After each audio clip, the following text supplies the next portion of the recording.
ఉమ్మడి రాష్ట్రంలో తెలంగాణలోని దేవాలయాన్ని సర్వనాశనం కావడానికి టీటీడీనే కారణమని ఆరోపించారు చిరుకూరు బాలాజీ ఆలయ ప్రధాన అర్చకులు సౌందరరాజన్. టీటీడీలో తెలంగాణ వాటాపై ఆయన హైకోర్టులో పిటిషన్ దాఖలు చేశారు. రాష్ట్రం విడిపోయే తేదీ వరకు టీటీడీలో తెలంగాణకు వాటా ఉండాలన్న ఆయన లెక్క వేస్తే 1000 కోట్లకు పైగే తెలంగాణకు డబ్బులు వస్తాయన్నారు. విభజన చట్టం ప్రకారం వాటా రావాల్సిందే అంటున్న సౌందరరాజన్తో మా ప్రతినిధి సందీప్ ఫేస్ టు ఫేస్. 1998 నుంచి 2014 వరకు 1000 కోట్ల రూపాయలు టీటీడీ బకాయి పడింది, చెల్లించట్లేదు. మొత్తంగా వాటిని తిరిగిచ్చేలా ఆదేశాలు ఇవ్వాలంటూ డాక్టర్ ఎంవి సౌందరరాజన్ గారు న్యాయస్థానాన్ని ఆశ్రయించారు. ఇవాళ కోర్టు కూడా స్పందించి తెలంగాణ, ఏపీతో పాటు టీటీడీకి నోటీసులు ఇచ్చింది. 3 వారాల్లో దీనిపైన స్పష్టమైన ఆదేశాలు ఇవ్వాలని కూడా సూచించింది. మొత్తానికి గతంలో ఏం జరిగింది, ఎంత మేర నిధులు టీటీడీ నుంచి తెలంగాణకు చెందిన దేవాలయాలకు అందుతున్నాయి, సౌందరరాజన్ గారిని అడిగి తెలుసుకుందాం. సార్, మొత్తంగా అంటే ఇప్పటి వరకు ఎన్ని వేల కోట్లు, అంటే 10,000 కోట్లు బకాయి పడింది. అంటే ప్రతి ఏటా మనకు తెలంగాణకు ఎంత అందుతోంది, గవర్నమెంట్ ఎంత ఇస్తుంది? ఇప్పుడు ప్రతి సంవత్సరం చిన్న చిన్న దేవాలయాలు కూడా ఈ ఎండోమెంట్స్ అడ్మినిస్ట్రేషన్ ఫండ్ అని దానికి చెల్లిస్తుంటుంది. చిన్న దేవాలయాలు కూడా కొంతమంది 15%, కొన్ని 13%, ఇట్లా ఉన్నాయి. కానీ టీటీడీ మట్టుగా ఇంతవరకు ఒక పైసా ఇవ్వలే. దీన్ని controller and auditor general point out చేశాడు. కంట్రోలర్ అండ్ ఆడిటర్ జనరల్ ఏమన్నా అంటే టీటీడీ కూడా ఇవ్వాలి, టీటీడీ కెనాట్ ఎస్కేప్ అని చెప్పాడు. దాని బేసిస్ పెట్టుకొని మేము టీటీడీని అడిగాం. వాళ్ళ యాటిట్యూడ్ ఏంటి, తెలంగాణ సపరేట్ అయిపోయింది కదా, ఇక దీనికి మాకు ఏం సంబంధం అనే యాటిట్యూడ్. ఇది తప్పు, ఇది పద్ధతి కాదు. కట్ ఆఫ్ డేట్ అయ్యే వరకు 2014లో విడిపోయే వరకు ఎంత బకాయి ఇవ్వాలనో అంత టీటీడీ కూడా ఇవ్వాలి అని వాళ్ళు చెప్పారు. మా వాదం కూడా అంతే. ఇప్పుడు నేను పబ్లిక్ ఇంట్రెస్ట్ లిటిగేషన్ పెట్టాను. ఎందుకంటే తెలంగాణ గవర్నమెంట్ పట్టించుకోలేదు దీన్ని, ఆంధ్ర గవర్నమెంట్ అసలే పట్టించుకోదు. అసెంబ్లీలో రైజ్ చేసాం. హరీష్ రావు గారు, ఆయన మినిస్టరు, ఆయన స్పందించి అసెంబ్లీ ప్రొసీడింగ్స్లో ఉన్నాయండి, ఇది తప్పకుండా వసూలు చేయాలి. తర్వాత చీఫ్ సెక్రటరీని వెళ్ళి కలిశాను, రాజీవ్ శర్మ గారు. ఆయన అన్నారు, you are fighting what we have to fight. మీరు ధర్మాని కొరకు మీరు పోరాడుతున్నారు, తప్పకుండా మేమంతా తోడ్పడతామని చెప్పారు. తోడ్పడినట్టే ఆయన ఇవాళ ఏం చేశాడంటే, advocate general Telangana I'm also appearing అని చెప్పి మెమో ఫైల్ చేశాడు.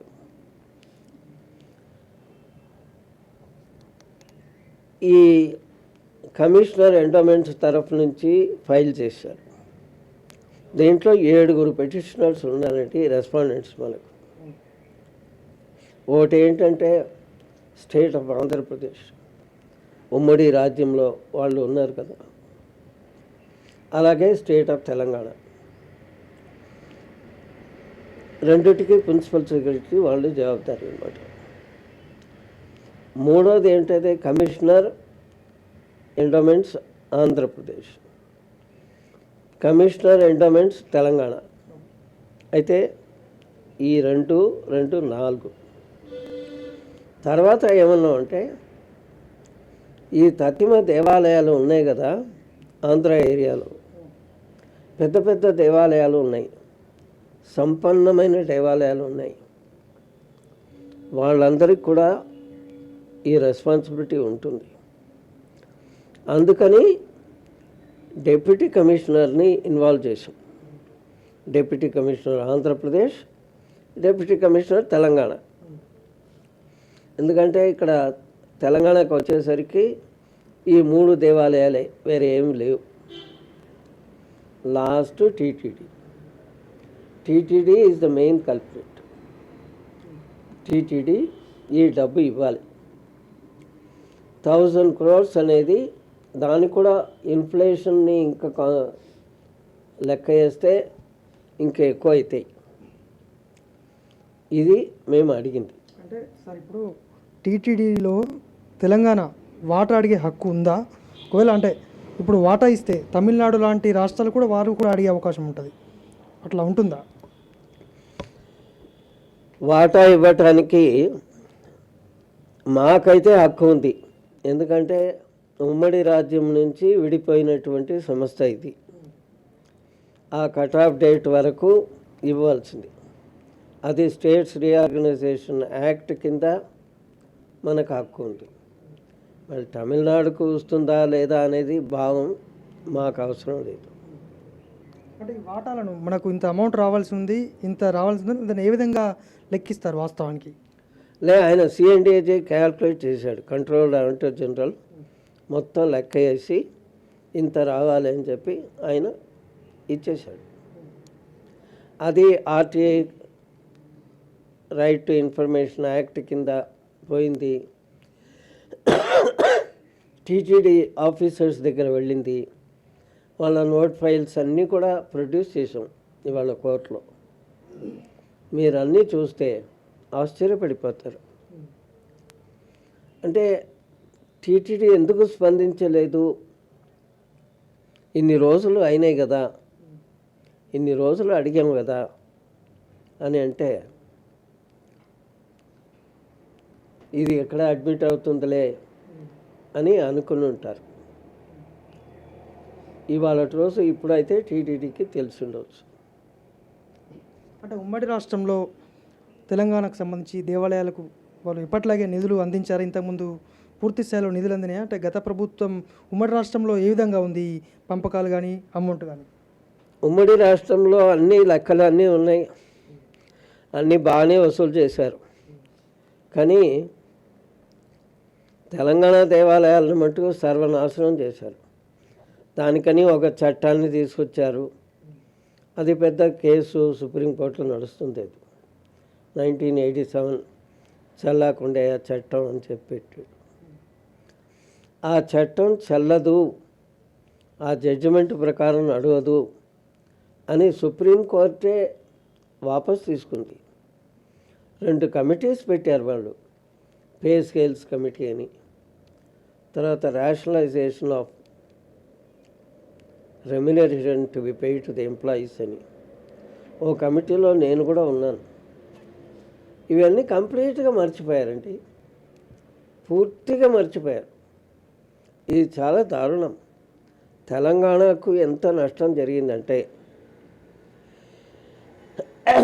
తత్తిమన్ని నష్టం జరిగిందా లేదా అది ఉండనివ్వండి, కానీ దేవాలయాలకు మటుకు తెలంగాణ ఏరియాలో చాలా నష్టం జరిగింది. దానికి టీటీడీఏ responsible. TTD has to pay for it. ఇప్పుడు మనం అంటే టీటీడీలో వాటర్ అడుగుతున్నాం, మరి షిరిడి దేవస్థానంలో కూడా మనకు వాటర్ రావాల్సి ఉంటుందా? అది ఏ విధంగా ఉంటుంది? ఏది? షిరిడి దేవస్థానంలో కూడా మనకు షిరిడీకి మనకు సంబంధం లేదు కదా, షిరిడీకి మనకు సంబంధం లేదు. అవన్నీ ఆ దేవాలయాలు మహారాష్ట్ర దేవాలయాలు ఉంటాయి, మనకు దానికి సంబంధం లేదు. ఇది మనం చట్టం ప్రకారం అడుగుతున్నాం. ఆంధ్రప్రదేశ్ విభజన అయినప్పుడు విభజన చట్టం ఒకటి ఉంది. ఆ చట్టం ప్రకారం మనకు ఉండేటటువంటి హక్కు ప్రకారం మనం అడుగుతున్నాం. పూర్తి స్థాయిలో పిటిషన్ ఫైల్ అయింది, కోర్టు కూడా నోటీసులు కూడా ఇచ్చింది. టీటీడీ నుంచి మీకు అంటే సంపూర్ణంగా వారు ఎప్పటిలాగే ఫండ్స్ విడుదల చేస్తారని అనుకుంటున్నారా మీరు? ఇప్పుడు మేము ఇంటీరియం రిలీఫ్ కూడా అడిగాం వాళ్ళ దగ్గర, ఇన్ని కోట్లు మొట్టమొదలు కట్టాలని కూడా చెప్పాం. వాళ్ళు ఏం చెప్తారో ఏం సంగతో 3 వారాలు టైం ఇచ్చారు. ఇంత 3 వారాల వరకు ప్రజలు దీన్ని చర్చిస్తారు. మీ టీవీ ద్వారా ప్రజలకు తెలియాలి ఏమి దారుణం జరిగింది అని. ఇప్పుడు ఆ వెంకటేశ్వర స్వామి తెలంగాణకు చెందినవాడే, ఆంధ్రాకు చెందినవాడే, కర్ణాటక చెందినవాడు, అందరికీ చెందినవాడు. కానీ కేవలం తెలంగాణ దేవాలయాలను మట్టుగా నాశనం చేసేసి ఆ చట్టం రావటానికి కారణం టీటీడీఏ. అవన్నీ చాలా ఉన్నాయి. అది సుప్రీంకోర్టులో కేసు ఉంది. ఇది మొత్తం జరిగిపోతుంది. ఇది అర్థం చేసుకుంటే చాలా బాగుంటుంది. ధన్యవాదాలు సార్.